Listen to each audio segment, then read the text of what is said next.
దేవుని నామానికి మహిమ కలుగునుగాక. రూతు గారి గురించి కొన్ని విషయాలు తెలుసుకుందాం. దేవాతి దేవుడు ద్వితీయోపదేశకాండం 23వ అధ్యాయం 3వ వచనం నుండి 6వ వచనం వరకు అమ్మోనీయుడే కానీ మోయాబీయుడే కానీ యెహోవా సమాజంలో చేరకూడదు, వారిలో 10వ తరము వారైనను ఎన్నడూనూ సమాజంలో చేరకూడదు అని చెప్పారు. ఆ తర్వాత మత్తయి సువార్త 1వ అధ్యాయం 5వ వచనంలో చూస్తే, నయస్సోను సల్మానును కనెను, సల్మాను రాహాబునందు బోయజును కనెను, బోయజు రూతునందు ఓబేదును కనెను, ఓబేదు యెషయిని కనెను అని ఈ విధంగా మనకి కనిపిస్తూ ఉంటుంది. దేవుని నామానికి మహిమ కలుగునుగాక. ప్రియ దైవజనమా, ముందు చెప్పబడిన వచనాలు ఒకదానికొకటి వ్యతిరేకంగా ఉన్నాయి.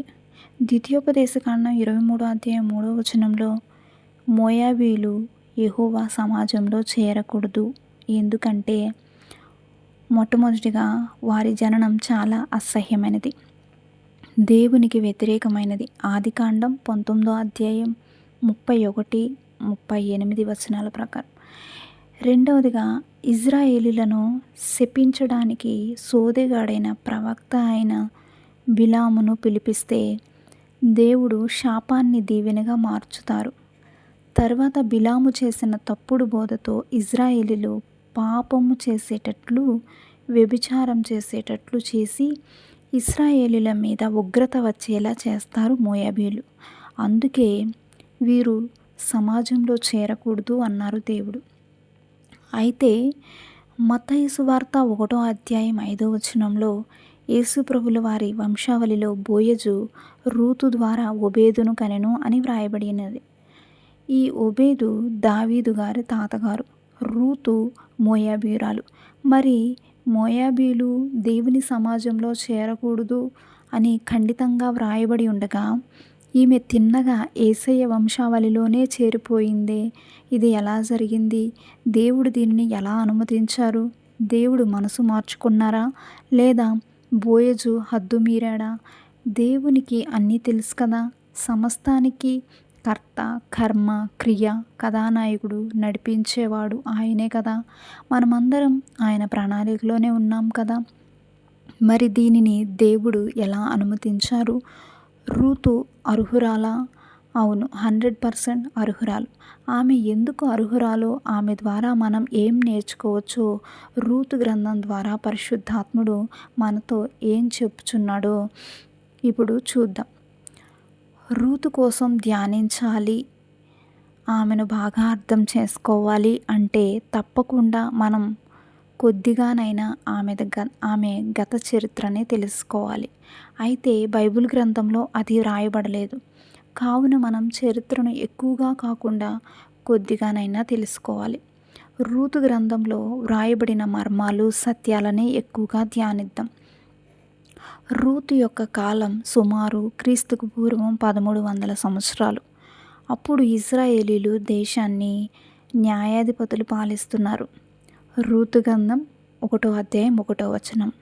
ఖచ్చితంగా చెప్పాలంటే యెహూదు న్యాయాధిపతిగా ఉన్నాడు. చరిత్రకారులు మరియు బైబిల్ పండితులు అభిప్రాయం ప్రకారం రూతు మోయాబు రాజు యొక్క కుమార్తె. ఆ కాలంలో మోయాబు దేశంలో రాజరికము, యాజకత్వము ఒకరి చేతి క్రిందనే ఉండేవి. కనుక రాజు ఆమెను ప్రధాన పూజారినిగా చేస్తాడు. వీరు కెమోషు దేవతను పూజిస్తారు. దానికి సంవత్సరంకి ఒకసారి మరియు పర్వదినాల్లో మోయాబు దేశ రక్షణ కోసం కెమోష్ దేవతకు చంటి పిల్లలను బలి ఇచ్చి ఆ విగ్రహం చేతులలో దహనం చేసేవారు. ఈ ప్రక్రియ మొత్తం ప్రధాన పూజారి అయిన రూతు ఆధ్వర్యంలో జరిగేవి. అప్పుడు ఆమె ప్రజలను దీవించేది. ఇట్లుండగా ఎలీమెలెకు కుమారుడైన మహ్లూను ఒకసారి ఆ మందిరంలో పనికి వచ్చినప్పుడు మహ్లూను మెడలో ఉన్న లాకెట్, ఇంకా ఆ లాకెట్ మీద దేవుని 10 ఆజ్ఞలు చూసి మహ్లూనును ప్రశ్నిస్తుంది రూతు. అప్పుడు మహ్లూను దేవుని కోసం, ఆయన ఆజ్ఞల కోసం వివరిస్తాడు. వాటిలో ఖచ్చితంగా ముఖ్యంగా నరహత్య చేయకూడదు, వ్యభిచరించకూడదు అన్న ఆజ్ఞలకు ముచ్చటపడి కొన్ని రోజులకు నిజం తెలుసుకొని తన ప్రధాన పూజారి పదవిని వదిలేస్తుంది రూతు. తద్వారా బహిష్కరణకు గురయ్యాయి. కొన్ని రోజుల తర్వాత మహ్లూనును వివాహం చేసుకుంటుంది. ఆ తర్వాత చాలా బాధలు పడుతుంది. ఎన్ని బాధలు పడినా దేవుని యొక్క దైవత్వము, నిష్కళంకమును ముగ్ధురాలై మోయాబు దేశం వదిలి నయోమితో ఇశ్రాయేలు దేశం వస్తుంది. ఇది చరిత్ర. రూతు మొదటి అధ్యాయంలో రూతు దేవుని మీద, అత్త అయిన నయోమి మీద చూపిన మక్కువ, ఆ సమర్పణ చూసి దేవుడే ముగ్ధుడై ఆయన వంశావళిలో రూతు పేరును చేర్పించారు. తనని నిజంగా అనుసరించే వారిని, ఆశ్రయించే వారిని ఆయన త్రోసివేసే దేవుడు కాదు. రూతు మోయాబీయురాలే, కానీ దేవుణ్ణి ఆశ్రయించి వచ్చినందుకు ఆమెను త్రోసివేయక గొప్ప స్థానాన్ని ఇచ్చాడు.